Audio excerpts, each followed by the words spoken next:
ఇంట్లో ఉంటారు. డోర్లు, విండోస్ అన్నీ లాక్ చేసుకున్నా కూడా పొద్దున్నే లేవగానే తుమ్ములు అట్లా వస్తూ ఉంటది గదా! మీరు ఎంత లాక్ చేసినా సరే ఆ! పోలన్ వస్తుంది లోపలికి. అవునా? చాలా ఫైనెస్ట్ పార్టికల్ కదా అది. అవును. సో ఈజీగా వస్తుంది. అదొకటి. హ్మ్. రెండవది ఏంటంటే ఉదయాన్నే రావడానికి ఇంకొక ముఖ్యమైనటువంటి కారణం ఏంటంటే డస్ట్ మైట్స్ అంటాం అమ్మ. ఓకే. ఈ డస్ట్ మైట్స్ అనేవి చిన్న చిన్న ఇన్సెక్ట్స్ అమ్మ. హుహు. అంటే భూతద్దంలో మైక్రోస్కోప్లో చూస్తేనే మీకు కనిపిస్తాయి ఇవి. ఓకే. ఇవి ఎక్కడ ఉంటాయి అంటే మన మ్యాట్రెస్లో, పిల్లోస్లో, బెడ్షీట్స్లో ఉంటాయి. ఓకే. మ్యాట్రెస్లో ఎన్ని ఉంటాయి?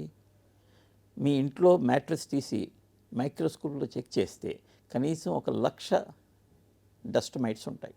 ఓహో! ఇవి చిన్న ఇన్సెక్ట్స్ అమ్మ.